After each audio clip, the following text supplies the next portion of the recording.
Welcome to this edition of Locker Room Chat, brought to you by the Shanneman Sports Museum of Tacoma-Pierce County and Rainier Asphalt and Concrete, the number one asphalt and concrete repair contractor in Tacoma and the Seattle area. For quality workmanship and top-notch customer service, contact Rainier Asphalt at rainierasphalt.com and let them know you heard about them on Locker Room Chat. Gary Hill here, excited to be joined by Gordy Pfeifer. Gordy, it is great to see you. Thanks for taking the time. We really appreciate it. Glad to do it. I'm so excited to talk to you. We're going to get into so many different conversations about your athletic career, and it was quite an athletic career. But let's start with your childhood. Were you always an athlete? Did you always have your hands in every sport? Basically, yes. My dad steered me primarily to baseball because he played semi-pro baseball. But I did play football and basketball and led into other directions also. I mean, as a kid, did you see yourself becoming a professional and doing what you did later on in life? I did not, simply because I was very, very small. In junior high, I was a whopping 4'11", 95 pounds. So that didn't scare anybody. Well, tell us, before you got to UPS, and we'll talk about your University of Puget Sound career, what happened to you before you went to University of Puget Sound? Well, after the military, I ended up, well, that's where I led to the UPS adventure. But prior to that, before the military, I did go to Salem College in West Virginia. And on the basketball team there, I had the privilege one night of watching Hot Rod Hundley. He brought his team down and we played a practice exhibition game with him.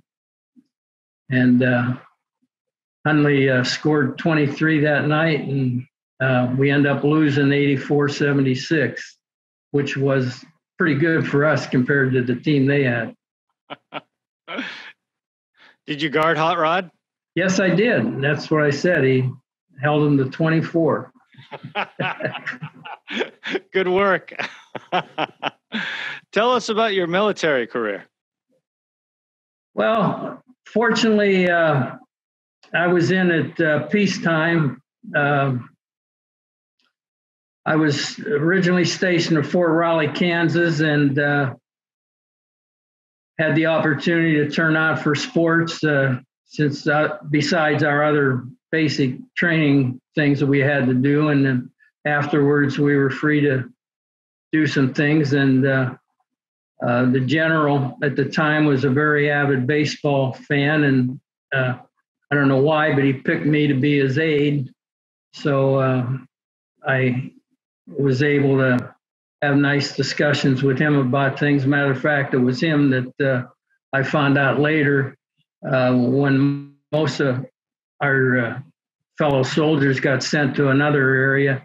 He put me on the orders to come out here, and that's how I ended up at Fort Lewis. Is that the connection to UPS, being at Fort Lewis? Yes. Well, I had several opportunities with scholarships at various schools and on a PLU and UPS. In the meantime, I was here, and some of the friends that I met here, they were obviously North End people, so they twisted my arm to go to UPS and not PLU, and so that's what I ended up choosing. Well, you started UPS in 1961. Before we get there, you have to tell us about the 1960 World Series. Yes. Well, as I mentioned, being with Ray Mantle, Mickey Mantle's brother in the Army, and I got this field pass to attend the series, and I was down by the batting practice cage, and Yogi Bear was in the on-deck circle, and I got a chance to chat with him for a little bit. Then all of a sudden, Mickey came around from the other side of the cage, and so I yelled out, "Hey, Mick." And of course, he looked at me like, "Who's this nut?" And And then I yelled, "I'm stationed with your brother Ray." And then he said, "Oh, man." And he just came running right over and he says, "Tell me how Ray's doing, what's going on." And so we had a nice little chat, and that's how I ended up meeting Mickey. Great story. Of course, the best part was that the Pirates won in the last inning in the last game. So that made it complete. What did you talk to Mickey Mantle about? Well, I obviously only had about 1 minute, so there wasn't much to talk about. He was more interested in how Ray was doing and things like that. So we really didn't have any time to get into anything else. So you start University of Puget Sound in 1961, and you had an incredible athletic career. You're in the University of Puget Sound Hall of Fame, basketball, baseball, golf. You did it all. And a little football. A little football too. Well, not at UPS. Heinrich wanted me to be the quarterback, but I says, "John," I said, "if I get hurt, I could lose my scholarship." Yeah, I hope he understood. What was your best sport at that time? Probably baseball at that time, because I had no idea what handball was then. Did you enjoy playing all of those at the same time, classes, everything else? You must have been pretty busy. Yeah, I loved it. I guess it was part of the nature of being around what I grew up in. We used to play all the time on concrete schoolyard. We used to play football on the concrete and softball and basketball and everything. So I had a lot of youthful training with a lot of older guys. Do you have a couple of favorite moments from your UPS career that stick out? I'm not certain anything special that I can recall that, although I did remember one night down at Linfield. I don't want to give the coach any trouble here, but it was one of those nights I was just hot in shooting. I mean, I hit my first 7 or 8 shots. Everything was just jiving. He pulls me out and sits me on the bench. And I'm saying, this doesn't happen too often. But of course, I didn't tell him that. I just was wondering to myself, why would you do that? I mean, these nights only come once in a lifetime. Mm-hmm. But that was one of the ones that I remember a lot, that I wish I could have remained in and kept that streak going. Okay, so you mentioned handball a moment ago. So let's get into handball. How did handball start for you? There's this Sergeant Mooney was his name. He was one of the players down at the Tacoma Elks. And when I was down there one day, he says, "You need to get in this court and play this game or try it." And I says, "I don't think so." And he kept twisting my arm. And so he finally got me in there, and I started hitting the ball around and got to really like what he was saying was true. It got to be interesting, and that's where it all started. And then, of course, I got into C or novice, and then the C's and the B's, and then the A's, and things just kept progressing from there. Okay, for people that are watching this or listening to this and don't know what handball is, how would you describe handball to someone who has never watched it before? Well, they do have a sport called team handball in the Olympics, and a lot of times you start to explain it, and their vision might be of that sport, so you have to go through a variety of different talking points to explain what we're doing versus what they thought we might be doing. And it's just really something you have to really focus your eyes on the ball at all times, and footwork is one of the keys. I personally, in some of the teaching I do, I don't call the game handball in my teaching. I call it feet ball, because to me, they're the prime principle and how to hit the ball properly. If you don't have your feet set properly, you're not going to be able to hit the ball as good as you're capable of. So did you take to it right away? Yes, absolutely. Just like I said, once he got me in there, and I kept advancing at each point, and I never left. It's amazing to look at your handball resume. I mean, 200 regional titles, that's 16 national championships. It's amazing to look at. Well, I don't know where that might be an off number. That's 60. I probably closer to 4 or 5 national championships is probably closer to accurate. I won the national Y, I won the Canadian Nationals, won the U.S. Nationals, and one of the heartbreaks, I had an opportunity to win the national AAU title, and I basically had the game won, and I developed cramps in my legs, and I couldn't finish the game. And this other, he's a doctor from LA, Steve August, a very great player.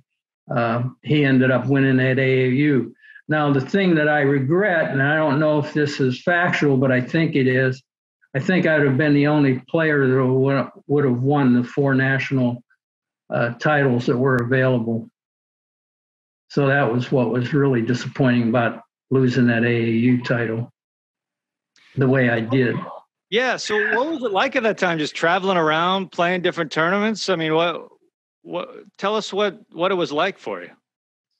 Well, like I say, most of it was new, so it was a different experience. And of course, I was married and had children, and was basically didn't have a lot of time to do a lot of other things along with that. So I had to pick and choose what kind of fit the other things I needed to do. What's the most difficult part about playing handball? I think it's we all have a good coordinated hand, and the most difficult, of course, is taking the uncoordinated hand and be able to be effective with it. And there are many techniques and things you can do. And I, of course, learned a lot of those. Paul Haber, the greatest of all time, at one point, he taught me a couple little techniques on what we call punching the ball to the ceiling, which is, in other words, when someone serves the ball real hard, you need to return it. And of course, you want to return it so you're not giving the opponent a setup. And that was a very effective tool. And of course, you literally wrote the book on handball. Yeah, I wrote my own book. It wasn't a lot about handball. I combined many attributes in the physical care and a lot of other points that I try to bring out in the book. And that was the primary reason. I know racquetball was in the title too. How similar, obviously a racket in one, but how similar are handball and racquetball? Well, they're basically the same. I played in the Nationals early on, got some experience with John Fabre. He was my partner. He was the owner of Saranac Glove Company. And he had asked me if I'd play with him in this tournament in Las Vegas. And so I didn't. I said I've never played. And he said, I'm not worried about it. Here's the racket. And so we did okay. Didn't win, but I think we came in 3rd or 4th. And then I got a little exposed locally through a friend, Art Redford, got me involved in a lot of racquetball tournaments and different things. And so I enjoyed that. I wasn't great, but I could play okay. So on top of that, you had a Hall of Fame softball career. Were you playing softball at the same time as handball? Was this all at once? Well, they didn't conflict too much because handball was more in the winter time where softball was in the summertime. And then I had that opportunity I was selected as the only player from the entire West Coast to the World All-Star team in slow pitch. And unfortunately, when I went back to play in that All-Star game, I had just hurt myself and pulled my rib cage muscles. So I wasn't the person I wanted to be when I played in that tournament, but I did play. I couldn't hit the ball long, but I got a few hits each game. But I didn't want to miss the opportunity to have that honor. A few hits each game. Was that the tournament that you hit 833? No, not the one. Some of your numbers are pretty impressive. Well, it was fun. What got you into softball? Well,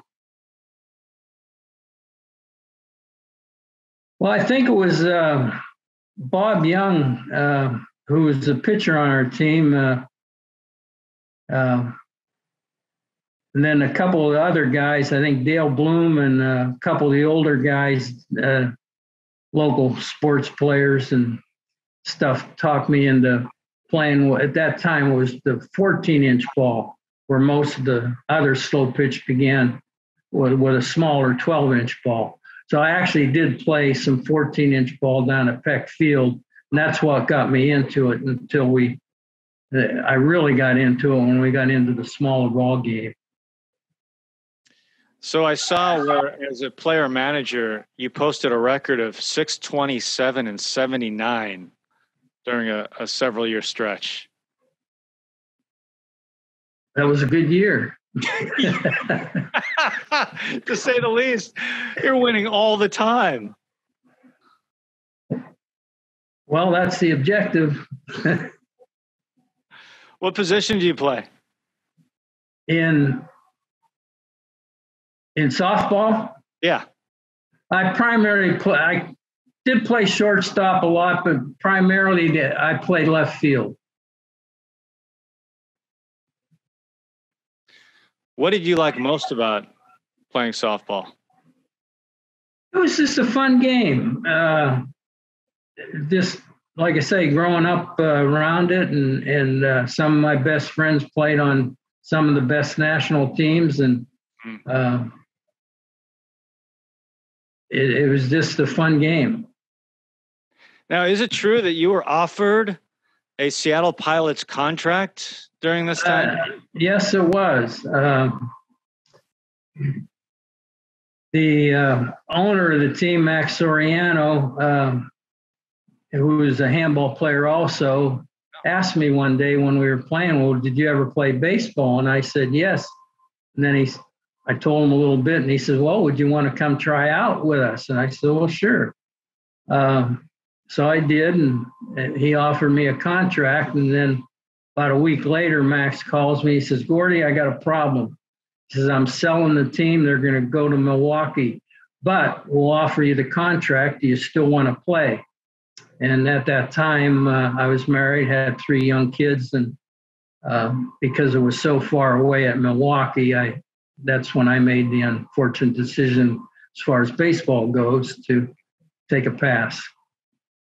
Had the team stayed in Seattle, do you think you would have accepted the contract? Yes, I would have. I probably would have, because to me, it wouldn't have been that difficult to, commute back and see my family and stuff.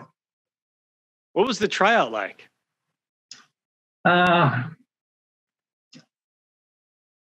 Basically, they just pitched to me and wanted to see if I could really hit the ball. And then I had the opportunity. They wanted to see if I could pitch the ball. And so that was basically it. And then they saw how I could throw it and everything. And that's where it developed. In college, you pitched a little bit and played in the field. You did both, right? Yes. I pitched a little bit and played shortstop. Nice. When you look at everything you accomplished in your athletic career, which is a lot, I mean, you're in a number of Hall of Fames. What are you most proud of? That's a tough one. Well, I guess in summation, I'd probably say just all the things that I've accomplished. I'm proud of all of them. Mm. For a little guy.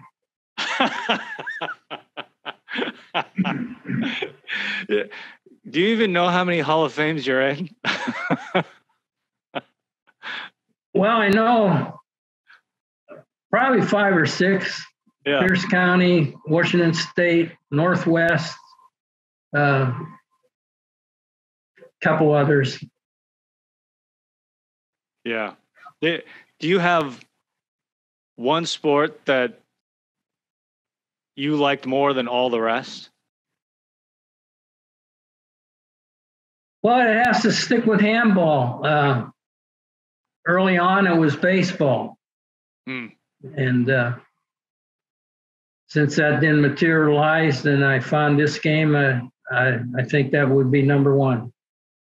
Because I'm a little older now and I'm still playing and still enjoying it. And that, to me, that's the whole selling point on why I love it so much, because of what it can do for you if you stick with it. Mm. What would you say to someone to encourage them to get into handball? Get your hands ready. It's going to hurt. Well, fortunately now they did come out with a softer ball. And that's been, to me, a great asset, because then it doesn't take away from people that, oh, geez, I don't want to do this, when they feel what it's like to hit one. And with the softer ball, it's not that painful. So that's been a good point. Now, is it true you have a court at your house? Yes, it is. And the basic reason it wasn't the court, it was the multi-purpose facility that I did it. In other words, I got anchors in the sidewall. We can play badminton, we can play pickleball, we can play volleyball. I got a basketball hoop up on the back wall. They can play basketball. Matter of fact, a lot of the boys from some of the high schools used to come and play, and my grandkids and everything would invite the teams over and they'd practice and play there. And my daughter even had a dance there once.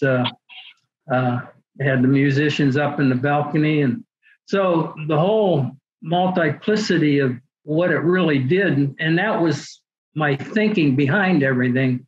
I mean, like I say, some of those ideas weren't in my thought pattern, but they did come about. But the multi-purpose was the prime reason. Yeah, you mentioned pickleball. I imagine you've played a game or two of that in your career. Just a little. I ended up, after a while, I had my father-in-law used to live with us, and unfortunately, when he passed away, there was a nice garden there that he used to work in. And so I said, I'm not a gardener. And I converted that into outdoor pickleball court. And it's through its time got a lot of use also. Is there a sport you tried along the way that you weren't good at? Well, I never played it. I probably wouldn't have been good at soccer. Nice. You played golf too at Puget Sound, right? Yes. Yes, I did. Is that something you continue to play through the years too? Benny's laughing over here. Played yesterday and had one of my best rounds ever in a long time. Yeah. Shot even par at Meadow Park. Are you serious? Yeah, had a 71. Well, that's impressive. So that doesn't happen all the time. That's a rarity. No. I can still do okay for a young man. I would say that's okay. What about pool? I don't know if Benny wants to answer that. He's sitting here. Him and I played. Ben's a very good pool player, and there's not lately, thanks to Ben, I've been able to play somewhere. I haven't played in a long time because there weren't a lot of people that, played pool in the handball circles. You mentioned team handball in the Olympics. Do you think handball will become an Olympic sport at some point? No. Matter of fact, I was part of the there was two of us that we won an Olympic gold medal, but it was called the Olympic trials. That was when they were testing to see if they would accept our handball into the Olympics. Unfortunately, for whatever reasons, whether there weren't enough people that played the game, or I don't know what their factor was, but they chose not to accept handball in the Olympics, which is unfortunate. And you played in the trials? I played in the trials, and I got a gold medal. Wow. Can't find it, though. Well, when you have so many medals and trophies, I imagine things can be tough to find from time to time. I imagine with everything you've done, you have to have a lot of good stories along the way. Do you have a favorite story that you like to tell when people ask about your career? Well, I really don't. Like I say, there were a lot of good memories of things, but there nothing really jumps out. Toughest match you ever played? The toughest match? Mm. Well, yeah, now that Benny mentioned it, the one that I recall without a question, this was in 1972. I was playing in the finals of the top 16 tournament. In other words, the only people that were invited were the top 16 players in the country. And I was playing Stuffy Singer in the finals. And we went through 3 games, and Stuffy was up 20-18 in the third game. Unfortunately, I got him out, and I ran 3 points and ended up winning back-to-back nationals by that victory. So that was probably the biggest win I've ever had. Oh, well, that was in the quarters or semis. Was that the finals? Oh, well, Doug's here mentioning a time when I played Dennis Hofflander from Chicago, who was one of the best players on tour. And I just had one of those days that I guess any athlete dreams of. It was just unreal. I mean, everything I did was just clicking. I mean, it was something you just dream of. I ended up beating Dennis in the finals 21-2, 21-2. And he was one of the top players in the country. Did you end up competing against a lot of the same group of guys, going head to head with the same group? Oh, yeah. That's other than what I could do locally with various players, 2-on-1 or something. That's the only opportunity I ever had to play the better players, was to travel and get in those tournaments. Is handball the kind of game that different players have different styles of play? Yes, yeah. One point probably be interesting. We had a local fireman named Myron Schmidt who also went to various nationals, and in the age bracket was extremely uncanny player because he did what we call fist the ball with both hands. But for Myron, that worked great. He could control the ball and do what he needed to do with speed and power with it. And it was just uncanny to watch Myron play, where most of us, we use our hands naturally, you know, breaking the wrist, cocking the arm, flipping and hitting the ball hard, like throwing it hard, like pitching and stuff. Those were the techniques. But to see Myron do what he did, so there are other players that I run across. As a matter of fact, it just popped into my mind right now. I don't think I ever told anybody this story. It was in a qualifier in a pro stop. I drew a guy, I believe his name was Jerry Fagundes. He only had one arm.